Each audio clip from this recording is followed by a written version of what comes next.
O estoicismo tem o poder de mudar profundamente a maneira como vivemos e encaramos as nossas vidas.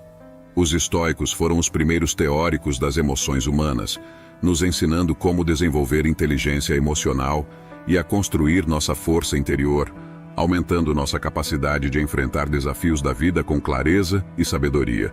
Suas palavras têm resistido ao teste do tempo, e hoje compartilharemos 12 lições inspiradas nas obras dos mais proeminentes filósofos da história, Epicteto, Sêneca e Marco Aurélio.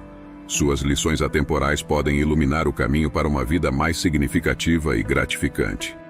Agora, antes de seguirmos com esse conhecimento incrível, não esqueça de deixar o seu like, se inscrever no canal caso ainda não seja inscrito e ativar as notificações para não perder nenhum conhecimento. Afinal, ele pode mudar a sua vida. Parte 1. Epicteto.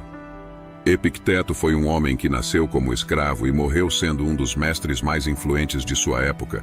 Mas ele nunca se considerou um mestre, ele era um filósofo estoico, alguém em busca de um tipo muito específico de conhecimento, o conhecimento prático que, uma vez aplicado, nos ajuda a enfrentar e superar as inevitáveis dificuldades da vida.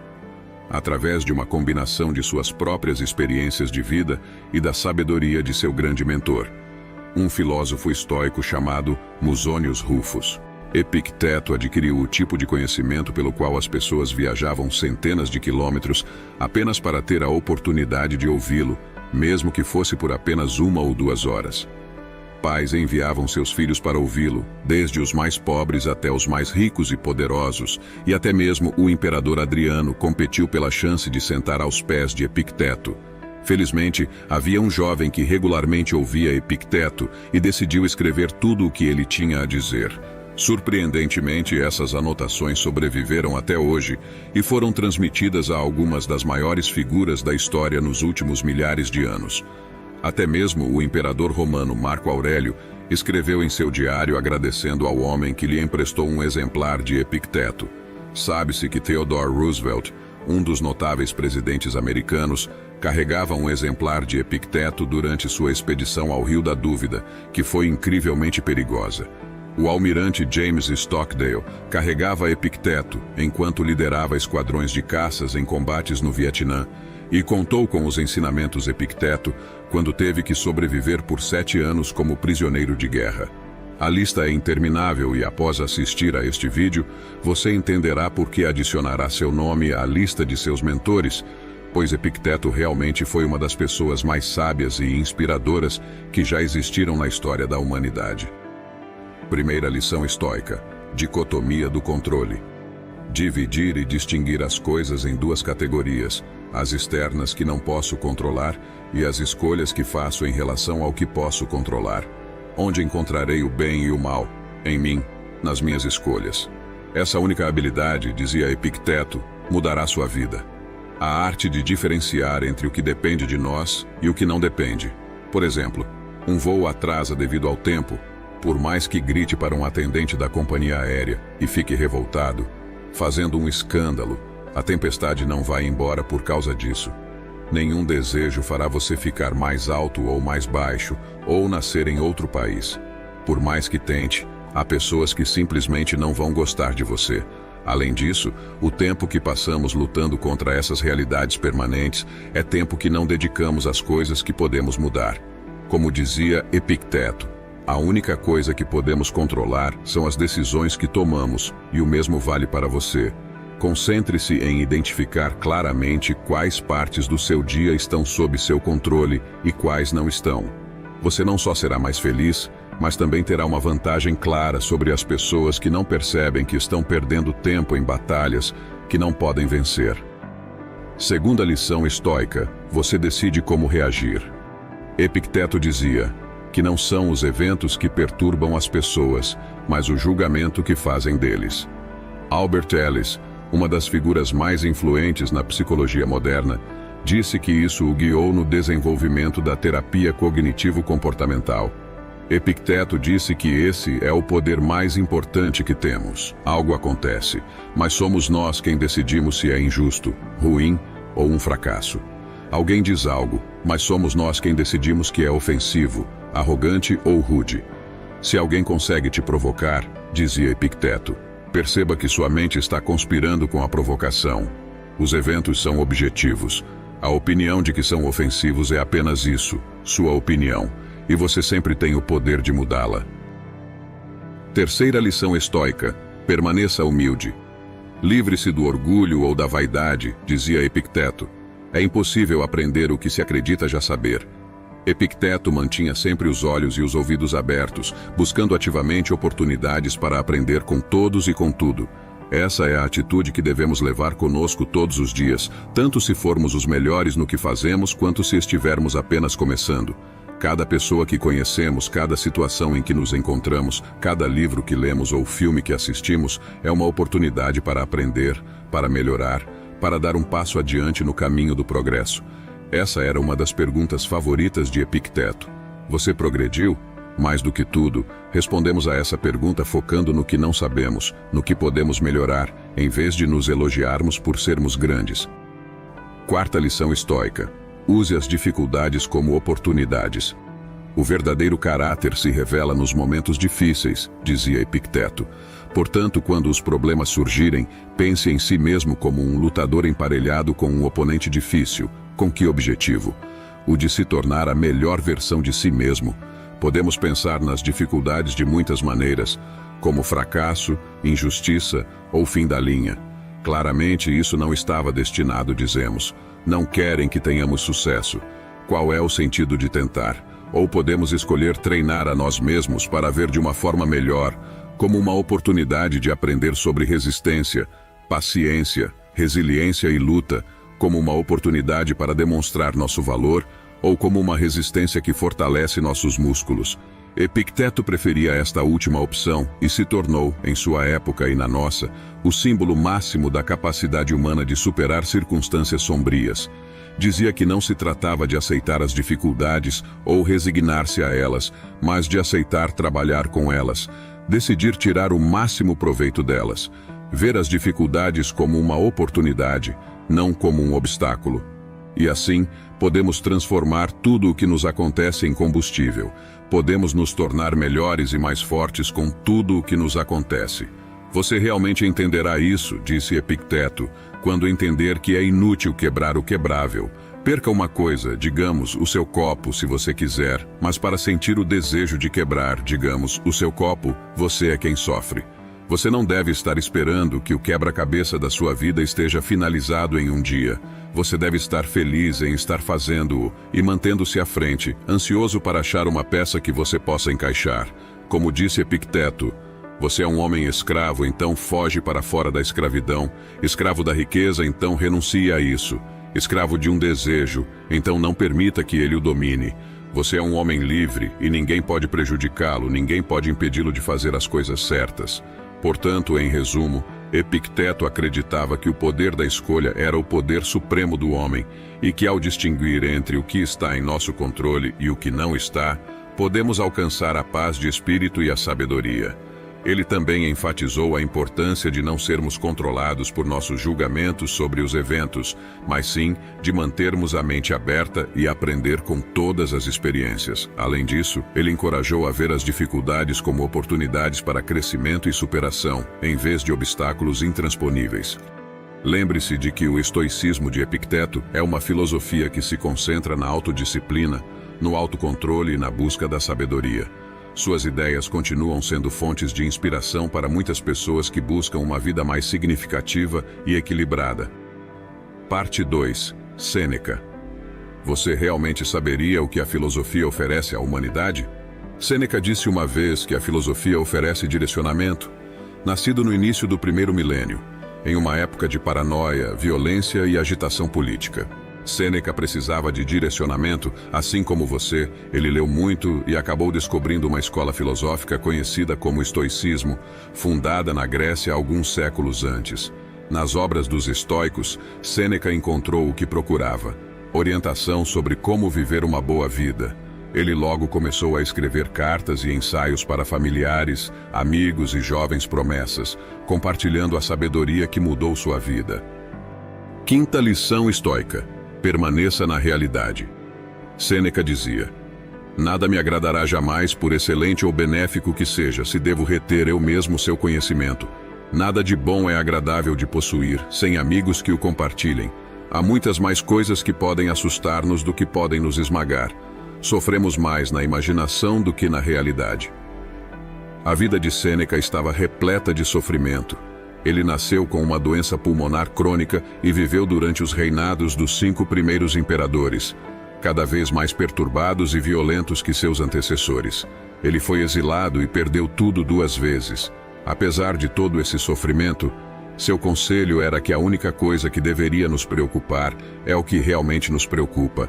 Ele enfatizava que passamos tanto tempo imaginando e nos preocupando com o futuro que nos torturamos mais do que aquilo que nos preocupa.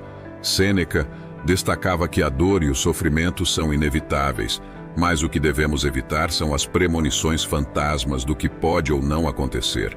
Em vez de sofrer imaginando, devemos nos concentrar no que está diante de nós, permanecer no presente. Sêneca dizia: permanece na realidade. 6ª lição estoica: resistência mental. A excelência diminui sem adversário, dizia Sêneca. Assim como o fogo é o teste do ouro, a adversidade é o teste dos homens fortes. Gostamos de viver confortavelmente, minimizar os inconvenientes, não nos forçamos a fazer o que não gostamos, encontrar o que gostamos onde gostamos e nunca deixar isso. Mas Sêneca dizia que isso é uma armadilha mortal.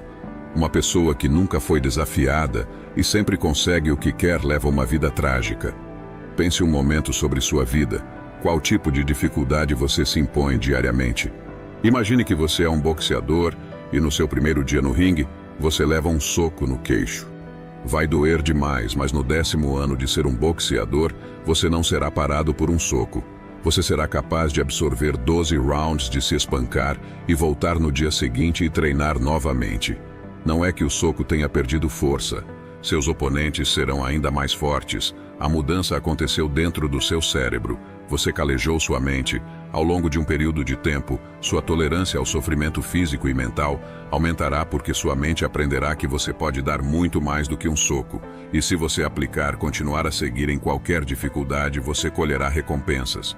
Por isso Sêneca dizia: você passou pela vida sem oponente, ninguém pode saber do que você é capaz, nem mesmo você mesmo. Ele falava repetidamente sobre a importância da adversidade, não apenas em aceitar os desafios que a vida nos apresenta, mas de buscar ativamente dificuldades para nos tornarmos mais fortes, melhores e mais preparados. Ele dizia que todos os dias deveríamos nos desafiar, tomar decisões que nos impulsionam ao invés de nos acomodarmos. Quando enfrentamos algo difícil, devemos ser gratos pela oportunidade de desenvolver nosso potencial. 7ª lição estoica: se conecte com quem o fará evoluir. Associe-se com aqueles que o tornarão uma pessoa melhor e receba aqueles que você mesmo possa melhorar. Sêneca enfatizava a importância de escolher nossas companhias com cuidado, pois as pessoas ao nosso redor influenciam nosso caráter. A frase mais repetida de Jim Rohn é que você é a média das 5 pessoas com quem você passa mais tempo. James Hurd aconselha jovens escritores e empreendedores a encontrarem em seu círculo um grupo de colegas que os incentivem a melhorar. Mas a máxima de Watt é ainda melhor: diga-me com quem você se relaciona, e eu direi quem você é. Sêneca disse que se há algo com o qual devemos ter especial cuidado, é com quem nos cercamos. Nunca voltamos para casa com o mesmo caráter moral com o qual saímos. Ele disse que não há pessoa que não deixe sua marca em nós ou nos manche inconscientemente. Devemos considerar quem permitimos entrar em nossas vidas. Não podemos nos dar ao luxo de ter medo de cortar laços com ambientes ou relacionamentos antigos quando está claro que eles não nos servem mais. Não podemos ter medo de nos aproximar de novas pessoas ou tentar entrar em círculos sociais novos e melhores. Há muito em jogo, como disse Sêneca, assim como algumas doenças se espalham daqueles que tocamos, a mente se contagia com os males daqueles que estão mais próximos de nós. 8ª lição estoica: a vida é finita. Este é o nosso erro, como diria Sêneca, pensar que o que nos aguarda é a morte. A maior parte da morte já passou. Todo o tempo que se passou pertence à morte. Como em muitos filósofos, a morte era um tema comum nos escritos de Sêneca. Preparemos nossas mentes como se estivéssemos chegando ao final da vida, ele dizia. Não adiemos nada. Façamos um balanço dos capítulos da vida a cada dia. Para aquele que dá os toques finais em sua vida a cada dia, nunca falta tempo. No entanto, a maior contribuição de Sêneca sobre o tema do ato final da vida é que na realidade não era um ato final. A morte percebeu, dizia Sêneca, que não é algo que nos espera em um futuro incerto. Ele percebeu que morremos todos os dias. O tempo que você passou assistindo a este vídeo, você já morreu apenas alguns minutos. Nenhum dia, nenhum minuto, nenhum segundo que tenha passado pode ser revivido. Não é que tenhamos pouco tempo para viver, dizia Sêneca, mas que desperdiçamos muito dele. Portanto, só devemos fazer uma coisa: viver imediatamente. Então, se algo você retirar dos escritos de Sêneca, de sua sabedoria, de sua filosofia e de seus conselhos, é que saia para viver agora, enquanto você pode. A sorte é inconstante, não espere, agarre-a agora, viva enquanto pode. Parte 3. Marco Aurélio. Não houve ninguém como Marco Aurélio, o último dos 5 grandes imperadores de Roma. Marco Aurélio era um estudioso do estoicismo, uma antiga escola de filosofia fundada em Atenas no início do século III a.C., com base na crença de que não controlamos o mundo ao nosso redor, apenas controlamos como reagimos a ele. Marco era o líder de um mundo que enfrentou uma pandemia que durou 15 anos, além de distúrbios civis, guerras nas fronteiras, decadência cultural, desigualdade de renda e muito mais. Portanto, é fácil entender por que ele se sentiu atraído por essa filosofia. Ele se comparava a alguém que busca alívio para uma erupção cutânea ou uma queimadura, e o estoicismo era seu bálsamo calmante, uma loção morna. Por isso, Marco Aurélio tentou proporcionar ao mundo sua única obra conhecida, Meditações, um documento totalmente único e incomparável na história, para transmitir esse bálsamo, esse guia, essa medicina às gerações futuras. Como o historiador Brand apontaria, poucos agora se interessam pelas manobras e contramanobras dos comandantes romanos. O que os séculos preservaram é o caderno de pensamentos de um homem cuja vida real era em grande parte desconhecida. Ele anotava na penumbra da meia-noite não os eventos do dia ou os planos do dia seguinte, mas algo de interesse muito mais duradouro, os ideais e aspirações pelos quais vivia um espírito em comum. E é para isso que o estoicismo foi projetado: ser uma medicina para a alma, aliviando-nos das vulnerabilidades da vida e nos equipando com o que precisamos para prosperar. 9ª lição estoica: acorde para a sua vida. Ao amanhecer, quando for difícil levantar da cama, Marco Aurélio dizia a si mesmo: tenho que trabalhar como ser humano. Do que tenho do que reclamar se vou fazer o que nasci para fazer, o que fui trazido a este mundo para fazer? Ou será que fui criado para me aninhar sob as cobertas e ficar quente? Um dos momentos mais interessantes das meditações é essa discussão que Marco Aurélio mantém consigo mesmo no início do livro 5. É claramente uma discussão que ele tinha consigo mesmo, uma discussão que teve muitas vezes em muitas manhãs, como muitos de nós. Ele sabia que tinha que sair da cama, mas desejava desesperadamente ficar sob os lençóis quentes. É fácil de entender, mas também é impressionante. Na verdade, Marco não precisava sair da cama. Ser imperador significava que ele não precisava fazer nada. Ele poderia ter dormido todos os dias sem consequências imediatas. Ninguém cortaria seu salário, ninguém perguntaria por que ele estava atrasado. No entanto, Marco insistia em se levantar cedo e começar a trabalhar. Por quê? Como Dante escreveu em seu poema épico, debaixo das cobertas não há caminho para a fama. Nada pode ser alcançado encolhido sob os lençóis. Marco sabia que ganhar amanhã era fundamental para ganhar o dia e ser bem-sucedido na vida. Ele sabia que ser o homem mais poderoso do mundo não o isentava de viver de acordo com a natureza. Ele sabia que seu status não significava nada e que suas obrigações consigo mesmo esperavam que ele acordasse. Ele sabia que ficar dormindo só significava que ele teria que se recuperar e que havia perdido o controle e agora estava reagindo. É simples assim. Se você quer ser produtivo, fazer mais coisas e ser grande, você precisa acordar cedo. 10ª lição estoica: o obstáculo é o caminho. Nossas ações podem ser obstaculizadas, escreveu Marco Aurélio, Mas não pode haver obstáculo para nossas intenções ou disposições, porque podemos nos adaptar. A mente se adapta e se converte aos seus próprios propósitos. O obstáculo é a nossa ação, o impedimento à ação a adianta. Adianta a ação o que se interpõe. Em nosso caminho, torna-se o caminho. Uma forma de enfrentar a vida é afastar-se das dificuldades. Você pode fechar os ouvidos e os olhos para o que é desagradável, pode optar pelo caminho fácil, evitando as dificuldades sempre que possível. O outro caminho é o estoico. Podemos escolher, podemos nos treinar, podemos ver as dificuldades como uma oportunidade, como um grão de areia para o moinho, como uma chance de aprender sobre a resistência, paciência, capacidade de recuperação e luta. Podemos vê-las como uma oportunidade para demonstrar nosso valor, como uma forma de aprender sobre as pessoas, situações, ações ou coisas. E Marco Aurélio acreditava nessa última abordagem. Ele escreveu sobre como o fogo transforma em chamas tudo o que é lançado nele. Dizia que é melhor considerar os obstáculos como combustível. Para os estoicos não se trata de aceitar ou resignar-se às dificuldades. Trata-se, antes de tudo, de aceitá-las, de decidir tirar proveito delas, de enxergar nelas uma oportunidade e não um obstáculo. Dessa forma, podemos transformar o que nos acontece em combustível. Tudo o que nos acontece pode nos tornar melhores e mais brilhantes. Podemos transformar o obstáculo em caminho. 11ª lição estoica: as virtudes estoicas. Se em algum momento de sua vida, Marco Aurélio escreveu: você encontrará algo melhor do que a justiça, a honestidade, o autocontrole e a coragem.